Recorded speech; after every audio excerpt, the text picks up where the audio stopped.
Hola, ¿qué tal? Muy buenas tardes. Ya estamos en Entre Líneas, el programa de análisis y debate de ideas sobre los principales acontecimientos noticiosos de la agenda nacional e internacional.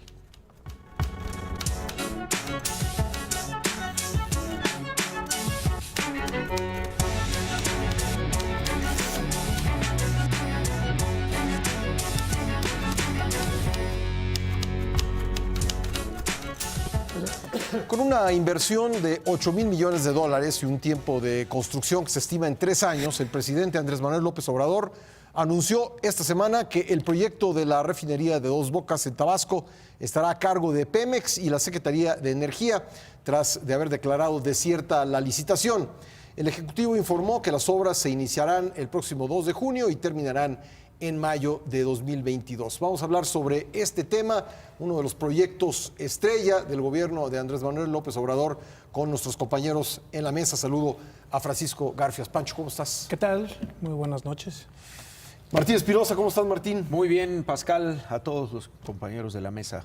Buenas noches. Y José Buendía. Pepe, ¿Cómo estás, Pascal? Buenas noches a todos, buenas noches al auditorio. Bueno, sorprendió José Buendía el presidente López Obrador al dar este anuncio. Se había dado a conocer que se haría una licitación restringida de 4 participantes, sobre los cuales López Obrador habló muy bien, dijo que eran los mejores en la industria, tenían la experiencia suficiente para llevar a cabo este proyecto. Incluso desdeñó algunos señalamientos que desde los medios de comunicación se hicieron sobre esas empresas que incurrieron, o por lo menos es la acusación, en actos de corrupción en otros países donde han trabajado. Todo parecía marchar sobre ruedas y de repente, en frenón, licitación desierta y Pemex construye. Pemex no ha hecho una refinería en 40 años.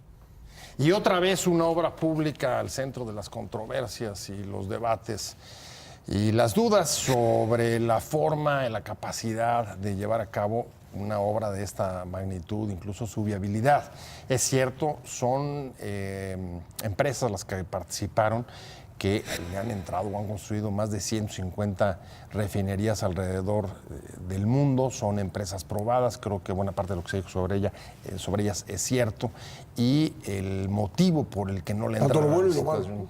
Me imagino que ambas, pero por lo pronto sí son de las que más han construido refinerías en el mundo. Está claro también las razones por las que han decidido no participar en el proyecto finalmente, porque pues no les daba ni en tiempos ni en costos. Eso es lo que dejan claro después de que el presidente anunciara que había declarado desierta la licitación. Y me parece que hay una primera reflexión sobre este asunto sería preguntarnos, a ver, ¿qué está pasando con las grandes obras públicas de este sexenio? ¿Por qué desde el periodo de transición, cuando se decide la cancelación del Naim, ahora este tema de Dos Bocas, incluso el Transísmico o el Tren Maya están... Santa Lucía. Santa Lucía, discúlpame, por supuesto. ¿Por qué están rodeadas, ¿no?, de esta controversia y de esta, digamos, imagen de dificultades para llevarlas a cabo o de inconvenientes para construir un proyecto? El presidente tiene su versión, que dice que como la mafia del poder está preocupada porque las cosas se van a hacer de una forma distinta, están torpedeando estos proyectos o apostando a que no se van a llevar a cabo. Bueno, a ver, me parece que sí, que es un comentario que me parece pertinente. Creo que incluso lo que agrega es que están molestos porque reflejan una forma distinta de hacer política, una forma distinta, yo diría, de políticas. Incluso el viernes por la mañana dijo, reflejan un estilo distinto de gobernar. Y quizá ahí hay una primera pista para tratar de ir entendiendo la lógica con la que se construyen las decisiones gubernamentales, sobre todo en este punto, en esta materia. ¿Cuál es el denominador común de todas estas? Pues que las decisiones se han construido sobre todo en clave, digamos, política, en clave de la determinación del presidente de no hacer o de hacer.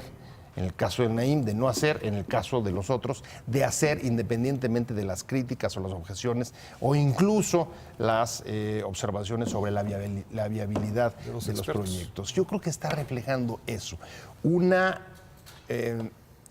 digamos, una osadía, por llamarlo de alguna manera, del presidente para utilizar estos casos con el objetivo de demostrar que puede echar adelante una obra de esta magnitud, pero no solamente él. Creo que la clave es el subrayar de su parte que el Estado, que el regreso del Estado es no solamente necesario, sino imprescindible para echar adelante esta clase de proyectos. Y a eso atribuye justamente que sus críticos se molesten. Martín. Yo creo que estamos pasando, y esto se ve muy claro en la última semana que acaba de transcurrir, estamos pasando, y sobre todo lo veo en las conferencias mañaneras de Palacio Nacional, estamos pasando de la etapa de la confrontación y de la polarización de la opinión pública entre conservadores y liberales y la mafia del poder y la corrupción. En esa misma tesitura estamos pasando ahora a otro capítulo de la actitud presidencial, que es el desafío. Yo veo al presidente de unos días para acá desafiante. El presidente desafía a sus críticos, desafía a sus opositores, es decir, y a veces hasta a sus colaboradores. Y al propio gabinete, totalmente de acuerdo. O sea, ahorita ya pasó de ser el presidente polarizador y estamos entrando a la etapa del presidente desafiante. Es decir, tú dices que no lo puedo terminar en 3 años, la vamos a terminar en mayo de 2022. Me canso ganos. Y al final remata con la famosa frase. Exactamente.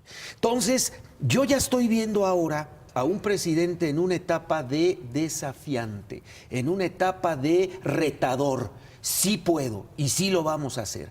Y lo estamos viendo, mira, yo creo que es bien diferente hablar de temas de la Guardia Nacional y vamos a reducir en 3 años la violencia.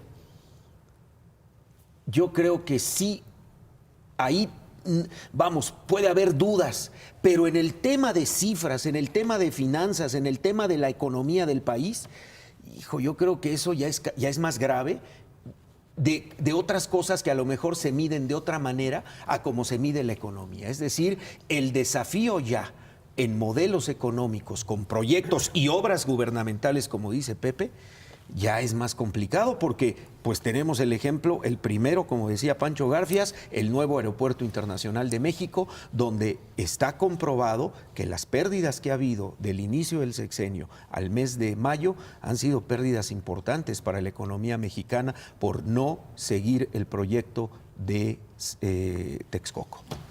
Pancho. Bueno, yo llamaría simplemente la atención sobre un hecho que a mí me parece contundente.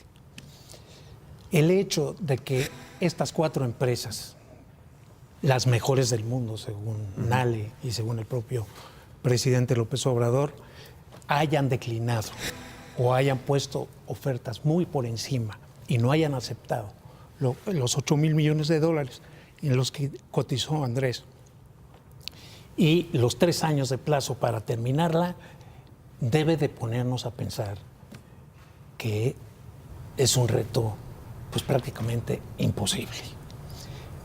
Yo no voy a poner en duda la capacidad de los ingenieros mexicanos de poder hacer una refinería y tal. Sin embargo, estas 4 refinerías, una gringa, una australiana, una francesa, una italiana, coinciden en que no es posible un proyecto de esa naturaleza en los términos que Andrés quiere. Es decir, el presidente quiere que la realidad se adapte a sus proyectos y no viceversa. Es decir, no puedes tú imponerle a la realidad imposibles. Y en este caso, tomando en cuenta este común denominador entre las 4 empresas, pues sí parece misión imposible. Otro punto a destacar. Vamos a construir una refinería en Tabasco, para empezar, está muy lejos. O sea, eso va a incrementar los costos de transporte para la distribución, etcétera, etcétera, etcétera. Y vamos a contracorriente de la tendencia internacional de ir a las energías limpias y hacer a un lado los combustibles. Por fósiles. ejemplo, déjame, ahora que lo tocas, la semana pasada se dio el dato de que por primera vez desde la Revolución Industrial, el Reino Unido no utilizó nada de electricidad producida con carbón.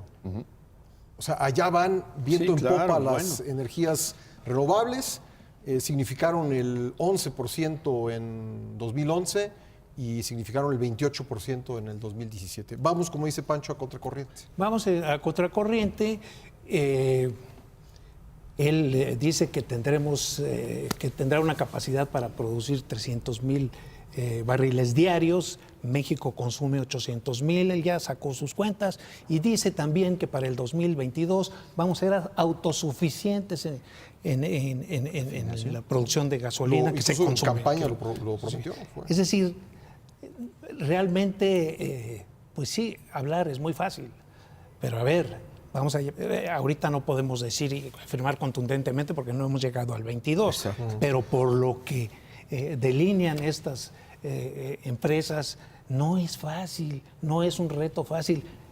Además, el petróleo mexicano es un petróleo pesado. O sea, necesitas incluso mayor sofisticación en las refinerías que una refinería que te procesa petróleo crudo. Entonces, se va a tardar, cuesta más trabajo hacer la refinería. Claro, puedes hacer una refinería chiquita y tenerla lista en el 22. Y cortar el listón. Y cortar el listón y decir, sí cumplí, ¿sí? Pero acuérdense, y eso no hay que perderlo de vista, él dijo 300,000 barriles Y diarios. autosuficiencia.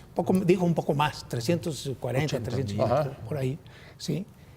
Vamos a ver si lo que sale de este proyecto que van a desarrollar Pemex y la CNR con Rocío Nale a la cabeza, vamos a ver si alcanzan ese objetivo, si cumplen ese reto de los 300,000 barriles producidos en la refinería de Dos Bocas. Yo siento que ahí jugó un poco también esta idea de Andrés Manuel López Obrador de que Tabasco es el centro y el ombligo no solo de la República, ¿no?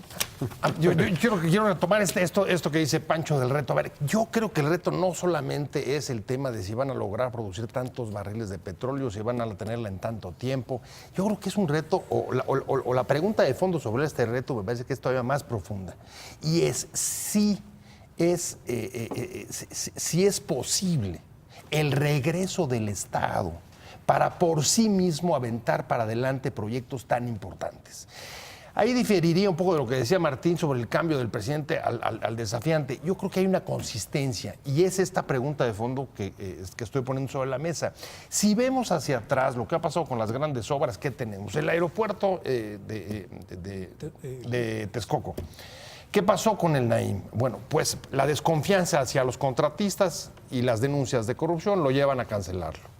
¿Y a cambio Ninguna qué? comprobada, ¿eh? Ninguna, pero ahí está la denuncia. Y quien lo dijo fue el secretario de Comunicaciones y Transportes. Sin duda. Bueno, y hay que recordar que también mencionó dos nombres y tuvo que dar para atrás. El presidente en una mañanera con el de Alfredo del Mazo González. A ver, sin duda, aunque el punto que me interesa hacer más que ese es el proyecto que sustituye es entregar a las Fuerzas Armadas, por supuesto al Estado, sin duda, la construcción del nuevo aeropuerto de Santa Lucía. Tenemos ahora el tema con la refinería de Dos Bocas. ¿Y cuál es la respuesta? Bueno, si no son estos contratistas extranjeros, estas empresas, pues entonces le damos el proyecto ejecutivo a Pemex junto con CNR y que ellos sean los responsables del asunto. ¿Y el Tren Maya Fonatur? Y el Tren Maya Fonatur. Sí hay una constante y un común denominador. Y es la idea de si el Estado debe de recuperar esas características que alguna vez tuvo hace 50 años como constructor, como impulsor del desarrollo, como articulación del crecimiento económico, etcétera, etcétera, etcétera. Y además, si esto va a poder hacerlo por sí solo. Creo que ese es el fondo digamos, de la idea fija. Sí.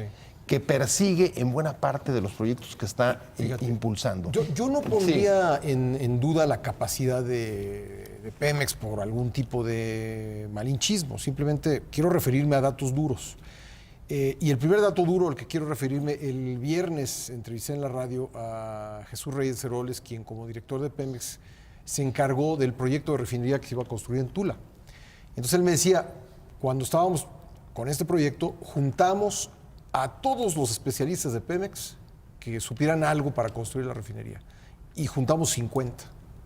Pemex tenía, estoy hablando de hace 15 años, 50, un poco menos de 15 años, 50 especialistas. Me dijo Reyes Heroles el viernes que hoy, de esos 50, muchos ya se jubilaron, muchos ya los despidieron en esta administración. Dice que queda 10%. Quedan 5.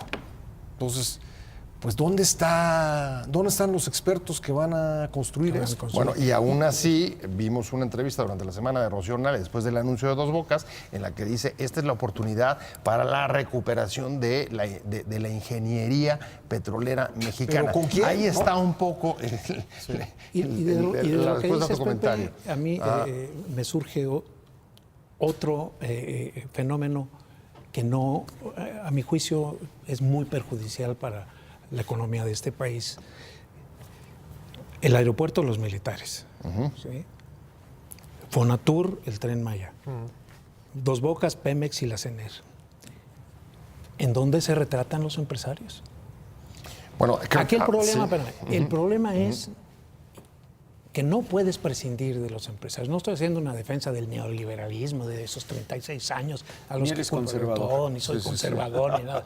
Pero hay un dato que es contundente. La inversión privada representa 7 veces la inversión pública.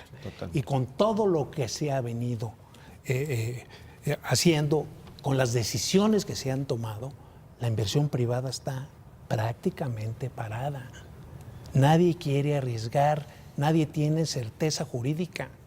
Entonces, evidentemente, ya estamos viendo indicadores en amarillo que deben de hacer reflexionar a Andrés Manuel López Obrador. No decir que las críticas son porque antes todo el mundo robaba y entonces todos sus críticos robaban y como ya no pueden robar, entonces están enojados y que por eso critican. No, ¿por qué no le da una mirada, no le echa una mirada a los indicadores económicos? Se cayó el empleo, se cayó la producción, La actividad industrial. se cayó el consumo, la actividad industrial, ya repunta la inflación y el peso está sostenido por unas tasas altísimas que no dan en ningún lado, 8.2 contra 2% en Estados Unidos.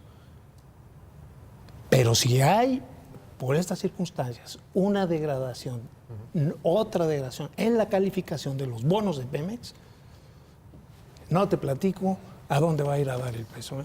Ahí está la discusión. Tenemos que hacer una primera pausa en el programa. Regresamos enseguida con más aquí en Entre Líneas. No se vaya. Ya estamos de vuelta en Entre Líneas, hablando esta noche sobre el proyecto de Dos Bocas, la refinería, uno de los proyectos estrella del gobierno de Andrés Manuel López Obrador. Pepe Buendía, tú planteabas que tú ves que lo que hay en el centro, el denominador común del aeropuerto de Santa Lucía, del Tren Maya, de Dos Bocas y otros proyectos, tiene que ver con la recuperación del papel del Estado.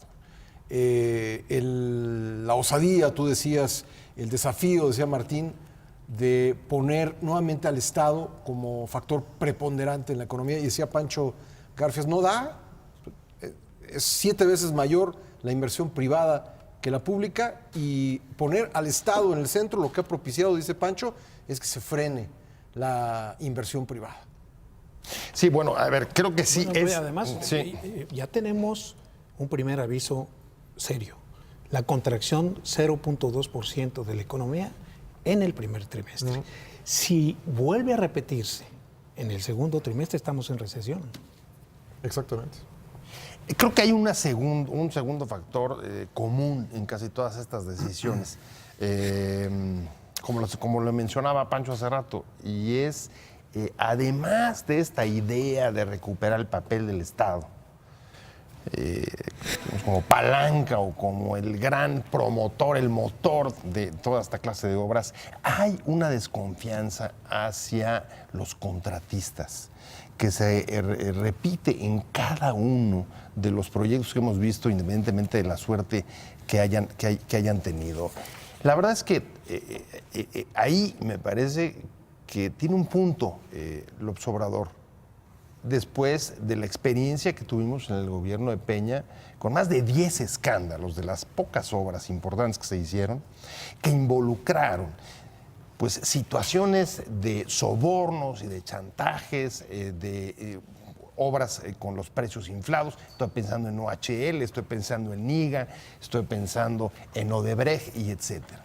Sin embargo, y a pesar de eso, la pregunta otra vez pertinente es un poco la que planteabas hace rato, Pancho, y es, a ver, ¿le da al Estado para solo poder recuperar ese papel y echar hacia adelante toda esa clase de obras, neutralizando incluso o a riesgo de afectar o de desplazar a contratistas y empresas que han venido haciéndolo, sin el riesgo justamente de ser castigado por los mercados?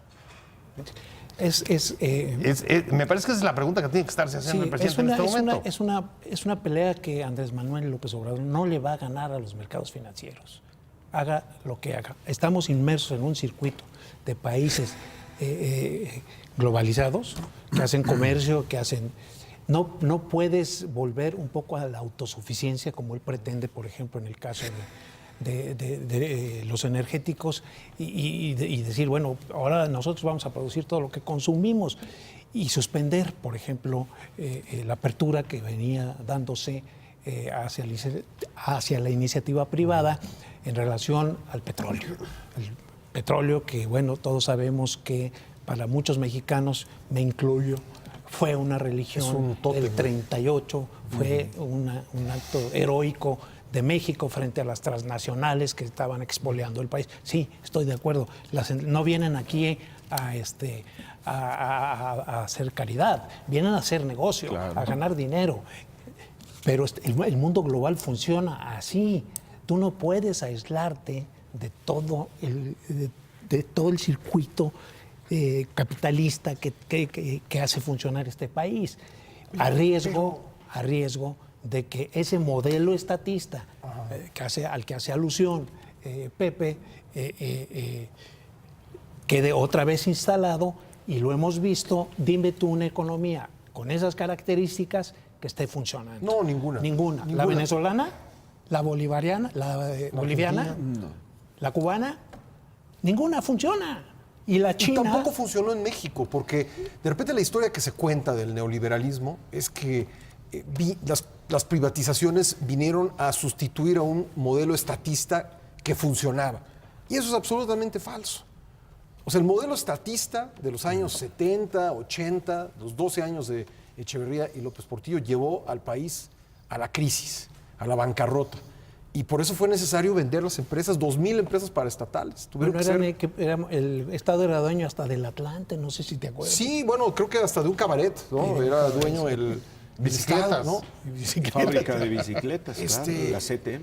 Digo, la razón por la que fueron necesarias esas privatizaciones es porque el estatismo fracasó, el estatismo generó corrupción, generó ineficiencia. Entonces, hay que tener clara esa historia, porque como se cuenta, digamos, desde este gobierno, es que se quiere regresar a aquel modelo que el presidente engloba como desarrollo estabilizador, aunque el desarrollo estabilizador más bien estamos hablando de los años de 50. Sí, exactamente, de Díaz Ordaz para atrás, ¿no? Y no del tiempo de Echeverría y López Portillo. Y la historia que uno fácilmente documenta es que ese fue un periodo fracasado de la economía mexicana.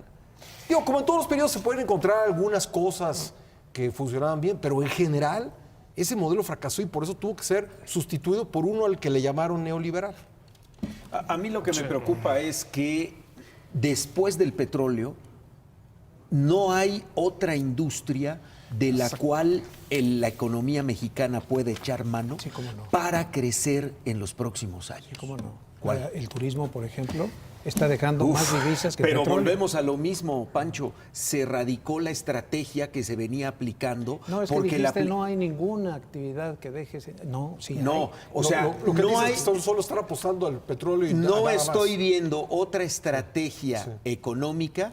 O sea, claro que México tiene un montón de recursos. Tiene potencial. Y claro, el problema es que yo no estoy manufactura. viendo dentro de la política gubernamental, a eso me refiero, otro asidero de la Están economía. apostando todo al petróleo. Le están apostando todo al petróleo y eso es gravísimo. Es gravísimo. A eso me refiero, quizá no lo expresé correctamente. No veo coincidimos. otra palanca de desarrollo, aún teniendo de dónde, no veo otra palanca de desarrollo de la estrategia de este nuevo régimen en relación con el despegue económico que pueda tener el país para los próximos 20, 30 años, porque todo se lo están poniendo a este tema de volvernos autosuficientes en Pero el además- consumo energético. Pero además, y vuelvo a insistir, a una refinería cuando el propio subsecretario de Hacienda manifestó la conveniencia, Arturo Herrera, que después Se fue lo dijo al descalificado, Financial se lo Times. dijo al Financial Times, de que esos recursos fueran a exploración y producción. ¿Sí?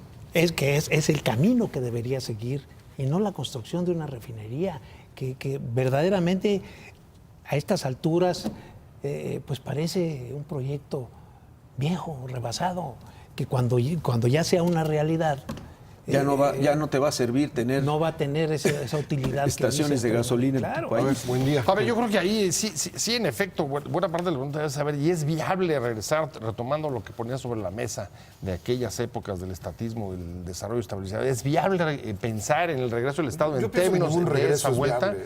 Yo te diría, es muy, muy complejo el momento que estamos viviendo. Era otro mundo pero aquel. Por lo pronto te diría, a ver, la capacidad de producción petrolera y el dinero y los recursos que tiene el Estado mexicano en esa época no tiene nada que ver con lo que hoy tiene. A lo largo de este medio siglo, ese Estado se empobreció. Además de los estragos que pudo haberle causado las políticas de privatizadoras y neoliberales, en sí mismo las fuentes de riqueza que teníamos se han ido evaporando. Buena parte de la problemática del país hoy es el declive petrolero. En serio, se está cayendo desde hace años.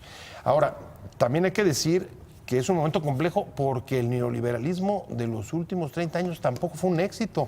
Dejó crecimientos muy magros y además una concentración y una mala distribución de la riqueza que en buena medida, y por supuesto corrupción, que en buena medida justifica buena fue parte de las hubo- críticas de la hubo Cuarta T. etapas donde sí hubo crecimiento. Con Cedillo acabó el último año pero en los 7% tu de promedio de los crecimiento. últimos 30 años es 2% y es bastante magro. Sin embargo, creo que hay un dato para empezar a centrar en el aquí y en el ahora. A ver, hoy el crecimiento de la deuda que en efecto heredó el presidente López Obrador de los gobiernos anteriores, particularmente de la exorbitante contratación que hizo Peña Nieto, y la sanción de la inversión que también empezó a caer, no hoy, empezó a caer con el gobierno de Peña Nieto, se alcanzaron niveles de posguerra. Bueno, pues esos dos factores hacen que el gasto de deuda del gobierno hoy sea similar a la inversión total que hace en infraestructuras y en obra pública. ¿Es viable o hay posibilidades de que lo haga sin contratar deuda? Yo no veo cómo. Pues es una promesa de campaña. Él dijo, no voy a contratar deuda en los primeros 3 años. Pero ya por ahí andan deslizando la idea de volver a meter la tenencia en varios estados. Sí. Bueno, O son sea, impuestos. Incluso La tenencia es un impuesto. colocación de bonos, ¿no? Vaya, Colocación de bonos. Bueno, ya se colocaron bonos para poquitos. solventar el tema de los bonos que se fueron a la basura por la decisión de anular el Naim y que nos costaron, bueno, ya se pagó en la primera vez 1.800 millones de dólares, luego se volvió a pagar y tenemos una deuda hasta el 2047 de esos bonos. Otro Fobapro. Un Fobar chiquito. Mira el chiquito. Entonces ahí, son decisiones que se tomaron en este gobierno y no puedes siempre estar diciendo volteando al pasado y diciendo ese por el cochinero que nos dejaron. Bueno, pues sí, entonces, ¿para qué cambiamos? pues si no puedes arreglar el cochinero que nos dejamos, pues entonces... Bueno, sí puedes decir que te dejaron un cochinero y unos problemas Pero enormes. tienes Lo que que no actuar puedes. sobre eso. Exacto. Tienes que sacar la escoba, Lo ¿no? importante es cuál es tu Pero respuesta. Pero no Tu complicarlo respuesta más. frente a eso. O sea, ¿Cuál es tu respuesta? No entrar a un escenario, no entrar a un escenario donde si antes no se veía el túnel, ahora ya no alcanzas a ver a medio metro, ¿no? Porque la incertidumbre que esto ha metido en los factores de la economía mexicana, bueno, pues hay que ver a las empresas de los sectores que quieras, automotriz, farmacéutico, bueno, todo el mundo está a la expectativa y como decía Pancho Garfias, nadie invierte porque están esperando a ver, pues, hacia dónde va No hay esto, certidumbre. No hay certidumbre. Y quizá una contradicción adicional. Estamos al mismo tiempo poniendo toda la carne en el asador y quien ha cuidado la relación con Estados Unidos y la ratificación del TEMEC ha sido justamente el presidente López Obrador. No toca al vecino, pero ni con el pétalo de una rosa, justo por eso, porque le interesa como un proyecto central, estratégico que se ratifique. Bueno, pues la ratificación del TEMEC implica también una serie de obligaciones con empresas y con contratistas. Por ejemplo, que puedan participar en esta clase de obras públicas entre los países firmantes en condiciones de trato igual. A ver, ¿eso cómo lo va a manejar en caso de tener una política o políticas o forma de hacer política distinta respecto de contratistas y empresarios? No está tan sencillo. ¿No? Y digo, tú no puedes tener un discurso de autosuficiencia y luego pues mostrar tu desagrado con lo que está pasando con el tomate mexicano, ¿no? Porque ese tomate no nos lo podemos comer nosotros, necesitamos ponerlo en otro mercado. Y así funcionan los mercados hoy en día, ¿no? Así funciona el mundo globalizado. Uno compra productos que ya sea que no los puede producir o no los puede producir a buen precio o un precio bajo, los compra en mercados donde sí los pueden producir. Y por eso México vende tomate a Estados Unidos, ¿no? Que por factores climáticos no puede generar el tomate de la calidad y la cantidad que ofrece México, y México compra cosas a Estados Unidos y otros países del mundo por las mismas razones, ¿no? Ahora, hay un punto en el que también... Porque van junto con pegado, ¿no? Digamos, poner al Estado en el centro y también la autosuficiencia que está buscando el gobierno de López Obrador. Totalmente. Es Estado y además políticas nacionalistas. Sí. ¿No? Incluso políticas, te podría decir, proteccionistas. Y en eso, por ejemplo, no está tan distante de lo que está pasando en Estados Unidos. Estados Unidos también, el presidente de Estados Unidos está por la ratificación del TEMEC y la apertura comercial, bla, bla, bla, pero al mismo tiempo aplica una serie de aranceles y políticas proteccionistas al acero, a los automóviles, ¿no? Al jitomate. La diferencia es que guerra en Estados comercial con Unidos China. crecieron al 3.2% en el primer trimestre y aquí estamos al menos 0.2%. Absolutamente de acuerdo. Ahí está digamos, el otro criterio. ¿Qué tanto, cómo valorar esas políticas? cachetadita. Pues por el resultado.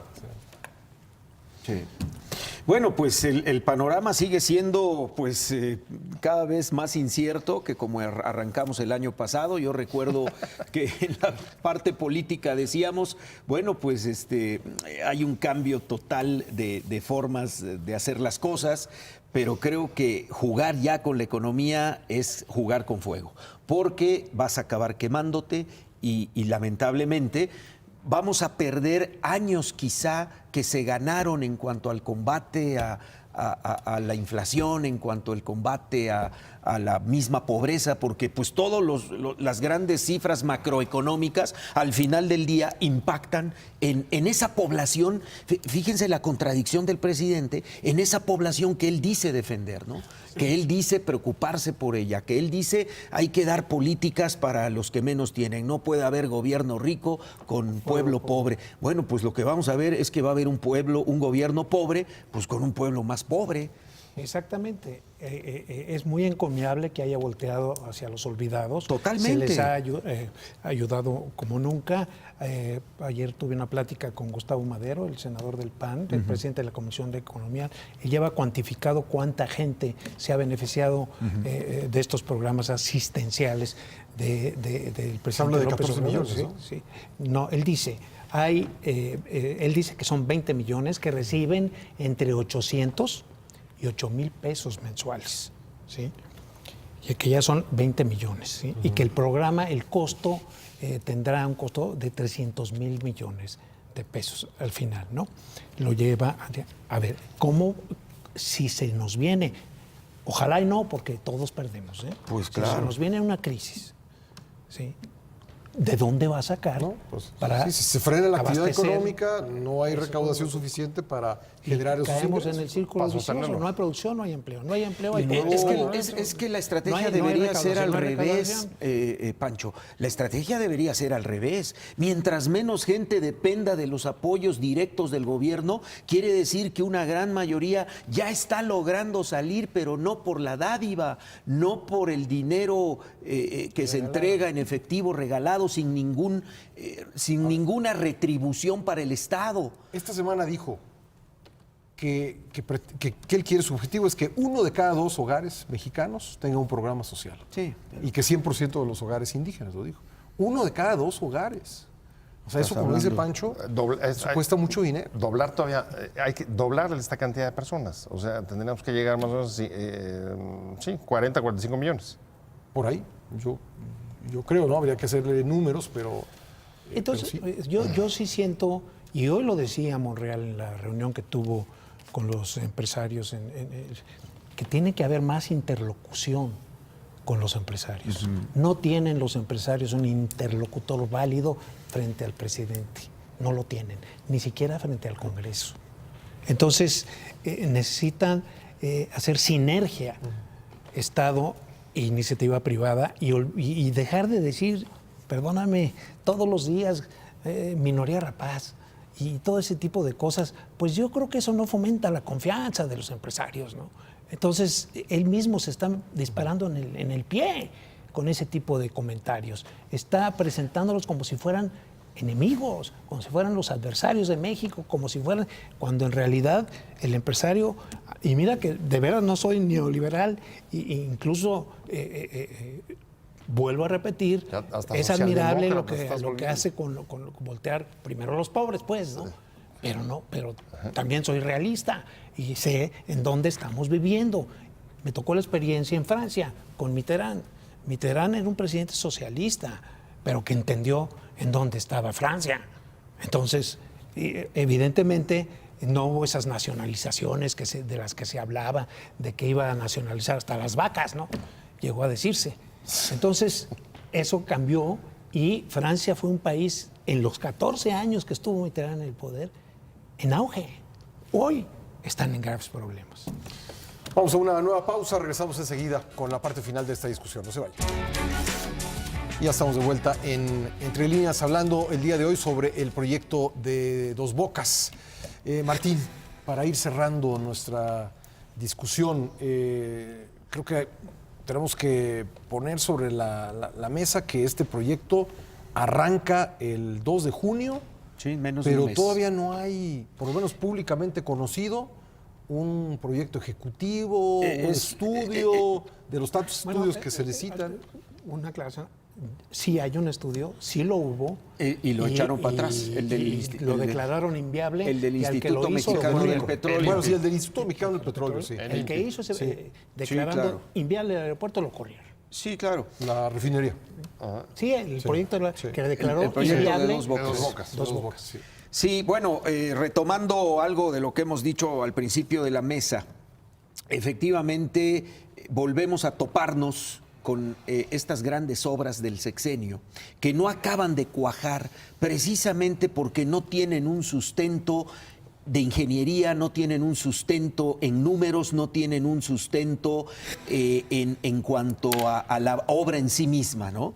Lo vimos con el tema del aeropuerto en Santa Lucía, que hasta la fecha tuvieron que modificar la ceremonia de inauguración, de poner la primera piedra del aeropuerto en el Estado de México, porque lo cambiaron hacia lo que llamaron la ceremonia de inicio de estudios para realizar la obra. Es la primera vez que yo veo que se da un banderazo para los Para inicios hacer de los estudio. estudios, para hacer la obra, Pero ¿no? ahí hay una lógica. Pues está pasando lo mismo Sí. con la refinería, ¿no? Sí. Digo, en el caso del aeropuerto, la refinería pueden, digamos, probablemente hay que ver si no se violan algunas leyes, pero en el caso del aeropuerto, la razón por la que son tan importantes los estudios es que si construye un aeropuerto y luego nadie quiere volar a él, es un No, verdadero bueno, problema. un ¿no? desastre. Claro. Es un desastre. Entonces ahí sí no tienen de otra más que esperar a que se termine Pero los con la diferentes refinería estudios. es exactamente lo mismo, Pascal. O sea, ¿quién la va a hacer? Sí, bueno, por ejemplo, el terreno de Pemex Dos y la Bocas. Secretaría de Energía. Sí. Pero Y van a mandar a ¿quién la es? secretaria ¿Quién? Va a irse Villahermosa. a vivir a Villahermosa y el director de Pemex se va a ir a Ciudad del Carmen, Campeche. Y, o sea, es como si yo llego a la casa, a la familia, la siento y le digo, dentro de 2 años o dentro de 3 años vamos a estrenar casa en las lomas de Chapultepec. Oh, todos me van a aplaudir, pero me van a decir, ¿y el terreno ya lo tenemos? ¿Quién la va a hacer? ¿Qué arquitectos la va a hacer? ¿A quién vas a contratar? Más o menos, ¿qué se necesita? No, apenas vamos a hacer los estudios. Es exactamente lo mismo. Es decir, es bordar en cuestiones de fantasías, en cuestiones políticas, sin tener un estudio de ingeniería a fondo que te garantice la viabilidad de ese proyecto. Y ya había un estudio anterior que precisamente, como recuerda Pancho Garfias, pues hasta corrieron al que lo hizo porque no le gustó al Instituto presidente de Mexicano la de Petróleo, República que alguien dijera que no era viable, ¿no? Es un poco como esto que de repente se dice entre los chavos de decrétalo, ¿no? Exacto, por decreto. Imagínate que va a ocurrir Y ocurrirá. Y ocurrirá. Sí, ¿no? como de esos cursos de superación personal, ¿no? Pero pues lamentablemente esto no se resuelve con buenas intenciones. Volvemos a lo mismo, ¿no? Podrán haber muy buenas intenciones y yo creo que a nadie en su sano juicio en este país puede querer que las cosas salgan mal. Al contrario, todos queremos que esto mejore. El problema es que a ver, ¿dónde están los estudios? ¿Dónde están las bases? ¿Dónde está la viabilidad de una obra que va a impactar a toda una economía de un país con más de 110 millones de habitantes, ¿no? 124 somos ya, Bueno, según ya. el último informe. Sí, y ya empieza el censo, ¿no? Para el... Es que yo creo que 2020. ahí está, en lo que decía Pascal hace un momento, yo creo que ahí está el punto. En el decrétalo, en la determinación, el hágase, el póngase en marcha. Porque quiero insistir, estas experiencias de estas obras públicas, creo que justo lo que están reflejando es eso, que un cambio de forma de gobernar, un cambio de políticas, el regreso incluso del Estado al lugar central del desarrollo de la economía, no se puede dar de un día para otro. Y además, en ningún caso, tú citabas a Mitterrand, un Mitterrand fue en su primer periodo, otro Mitterrand fue en su segundo periodo, lo mismo que sucedió en el caso de los socialistas Francia... españoles. ¿Por qué? Porque una transformación profunda, ya no solamente construir una refinería, profunda, no puede generarse de un día para otro y sobre todo, o mucho menos, si no hay una estrategia, una planificación, digamos, en el tiempo para saber cómo vas a poder construir esa transformación, cómo vas a poner en marcha nuevas políticas, sobre qué las vas a sostener. Y quizá el mayor error, en este caso, o por lo menos el que a mí más me preocuparía, es que esta construcción de decisiones políticas sobre las obras públicas se ponga, digamos, sobre el terreno de la economía como el terreno de combate político para tratar de empujar ideas o políticas o resistirlas o ver qué es el escenario donde tiene que vencer a aquellas resistencias o quien se oponen a las políticas que quiere implementar. Porque ahí sí perdemos todos y ahí coincido contigo. Claro, y bueno, ya lo sabíamos antes de la votación. En todos sus discursos estaba presente la frase: el poder político no se va a subordinar más al poder económico. Era un anuncio de que iba hacia dónde iba Andrés Manuel López Obrador y qué era lo que quería. Es decir, se acabaron los contratos, se acabaron los negocios y tal. Pues no puedes acabar así. O sea, puedes acabar con la corrupción, con los abusos. Todo el mundo te lo va a aplaudir. No, pero es no lo que puedes todo de el un mundo plumazo quiere. borrar a todos los empresarios y decir, ustedes no juegan aquí, ni aquí tampoco, ni aquí tampoco. Entonces, ¿qué va a pasar? Pues que no van a invertir, que no va a haber proyectos. Yo vuelvo a insistir, este país debemos caminar todos juntos. Todos, hasta la prensa tiene ahí Sin duda, que hacer su sin duda, esfuerzo. especialmente porque en el fondo de todo esto que estamos discutiendo, no lo hemos abordado, pero creo que está en el fondo, la creciente inseguridad, yo creo que obligaría a que todos jaláramos, por lo menos en ese tema, ojalá en todos, claro. pero en ese tema que está causando un grave daño al país. Ya vimos lo sucedido la semana pasada en el centro de la capital de un estado, de Cuernavaca. Sí. ¿No? No fue la semana pasada, fue apenas antes. Bueno, sí, fue Hace el 3 días, miércoles. el miércoles, sí. El miércoles. El miércoles. Pasado, pleno centro de Cuernavaca, ¿no? Y digo, como una muestra de la descomposición que Los le agrega federales que mataron después. Y los fue- y sí, custodios, debe ser eso. que le agrega Ajá. al clima de incertidumbre, porque todo está relacionado. Bueno, es que es una tras otra, Minatitlán. O sea, las matanzas son nuestro pan, el pan nuestro de cada día, perdón. Y lamentablemente nos estamos acostumbrando. Ya no nos sorprende que se mueran 4, 5, 6 diario. Ah, bueno, pues esa es la cuota del día. Hubo la matanza en Minatitlán tuvo un trato especial por el bebé que murió. O sea, que estos cuates que ya mataron. perdieron todo, bueno, tienen que haber estado súper drogados para hacer lo que hicieron con el niño, ¿no? Entonces, ese es otro tema, no podemos verlo como ya nuestro cotidiano, pues no pasa nada, si matan a 5, si matan a 6, si matan a... Y es diario, en estados donde el crimen organizado está muy arraigado, ¿no? Bueno, y quizá ahí justamente sí habría que pedir el regreso del Estado. Justo. Ahí, en materia de seguridad, es donde... El Estado donde en el sentido necesitaríamos- más amplio, ¿no? El Estado, sí, totalmente. La fuerza pública, el espacio público imponiéndose sobre, Pero ahí hay que- regulando hay que- y hay que- garantizando hay que la seguridad. recordar Y no que de prácticamente en las el personas. discurso los amnistió. Dijo, ya no estamos en guerra. Ya no hay guerra con el narco. Y las matanzas, entonces, ¿qué? El peor trimestre que hemos vivido desde que se llevan las estadísticas de violencia en México. Enero, es este. febrero y marzo.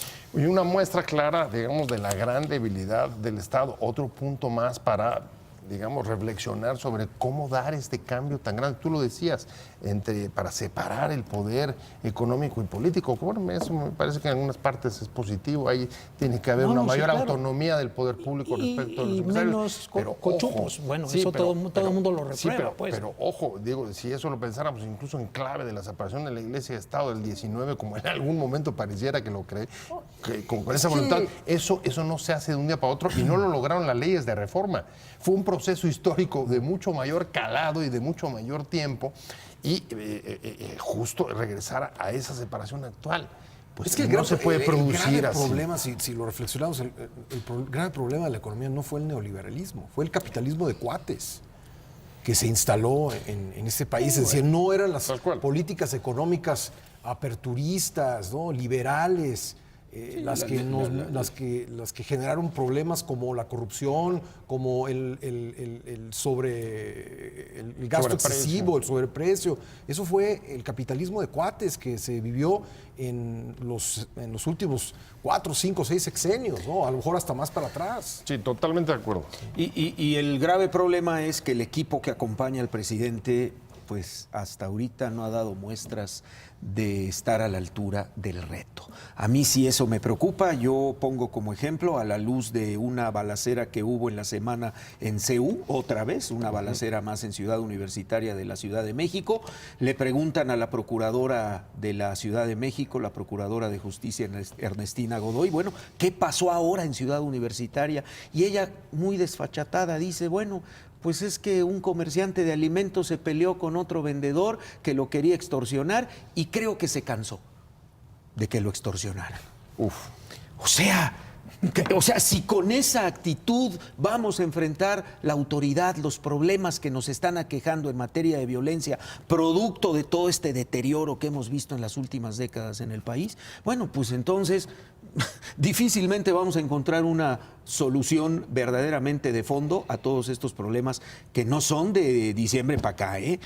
Eso es totalmente No, claro. no, viene Esto de lleva atrás. años de descomposición, lamentablemente sin medidas efectivas para frenar este tipo de violencia, ¿no? Pues sí, Pacho, el para Estado cerrar. ha desaparecido y no va a regresar solo por llamarlo. Exacto. No, Por decretar. Sí, yo sí siento que ahí debe haber un poquito más, apretar un poco más en el tema de la seguridad. Yo todavía pienso que han sido un poco. Tenemos demasiados huevos puestos en la canasta de la Guardia Nacional como si fuera la panacea, como si nos viniera a redimir y a salvar. Yo creo que si ese es el enfoque, está muy equivocado. Y en varios discursos, Andrés Manuel López Obrador los ha puesto como si fueran la panacea, que por cierto están funcionando un poco al margen de la ley, porque todavía no están las leyes secundarias, teóricamente todavía no existen, pero ahí está lo que hicieron en Minatitlán, ¿no? De llevar militares, meterles un chaleco que decía GN. También te da una idea de que no hay mucho, que ese es tema de otra discusión, no hay mucho respeto por las leyes en la Cuarta Transformación. Eso lo hemos visto. Un ejemplo rápido, en la Cámara de Diputados las leyes, los reglamentos prohíben que el mismo partido ocupe la Junta y la mesa directiva. La Junta la tiene Mario Delgado, la mesa directiva la tiene Porfirio Muñoz Ledo, los dos de Morena. Entonces, ¿cuál es el argumento? El Pleno manda. Entonces el Pleno está encima de todo, hasta de las leyes, ¿no? Alguna vez dijo el presidente una cosa que a mí me pareció gravísima, que la justicia estaba por encima de la Constitución. Eso fue muy debatido. Entonces, vamos a hacer lo que sea en nombre de la justicia, vamos a sacrificar libertades en nombre de la justicia. Sí, porque además la justicia, como se plantea, pues es un término subjetivo. Muy subjetivo, lo que es claro. justo para uno es injusto para otro, Pues ¿no? sí. Y para eso está la ley, para decidir estas cosas, ¿no? Y el propio presidente ha dicho que nadie por encima de la ley, nada por encima de la ley y nadie al margen de la ley, ¿no? Pero luego dice, Sí, sin duda, el problema... la justicia por encima de A ver, eso así lo ha dicho y muchos estaríamos, desde luego, todos estaríamos de acuerdo con eso, ¿no? El problema es quién lo garantiza. El problema es quién... ¿En qué estaríamos de acuerdo? ¿Quién hace que se acuerde? Pues Que nada por encima que de la nadie ley. por encima Sí, de pero la ley, nadie al margen de ella. ¿Quién estaría en desacuerdo? Nadie, todos estamos de acuerdo. El problema no es ese. El problema es ¿y quién garantiza que eso pase? ¿Y quién hace cumplir Pero fíjate, que eso suceda? Analice el fondo, Ese es el analice el tema. fondo de la frase, la justicia por encima de la ley. Es decir, en nombre de la justicia, ¿qué ha pasado en Cuba? En nombre de la justicia social, ¿qué ha pasado en países como Venezuela? O sea, se han sacrificado las libertades, ojo. Sí, pero a ver, esa frase lo que está diciendo básicamente es nadie por encima de la ley y en eso yo creo que todos estamos de acuerdo. Sí, ¿no? eso, pero ¿te Ese parece es que el si punto. dicen nadie por encima de la ley y luego dice la justicia por encima de la ley? Pues ahí como que no encaja, ¿no? ¿O sí? Pues mira, yo me quedo con lo primero y eso me parecería suficiente, que alguien hiciera cumplirla. Y esa creo que tendría que ser, ahí sí, un buen motivo para el regreso del Estado, que ha desaparecido en esa materia. Ahí sí no lo vemos ni en seguridad ni en justicia. Martín, para cerrar. Terrible. Bueno, pues nada más para concluir, un ejemplo pues muy certero de qué le pasó a las instituciones en México a raíz de la balacera que mencionaban en Cuernavaca. El arma con la que atenta este muchacho contra dos líderes en Morelos es un arma que estaba bajo custodia de la Procuraduría de Justicia. Se la robaron, salió del cuarto de evidencias porque ya estaba involucrada en otro hecho donde con esa arma evitaron un asalto, tengo entendido, y aparece ahora en manos de un delincuente. Si ese es el control del tema del Poder Judicial, pues entonces... Ahí está el Estado. Ahí está el Estado, todo parchado, dañado y poco eficiente, ¿no? Pues es todo por hoy. Muchísimas gracias por haber seguido esta discusión en Entre Líneas. Gracias a nuestros compañeros de la mesa. Yo soy Pascal Beltrán del Río. Hasta la próxima.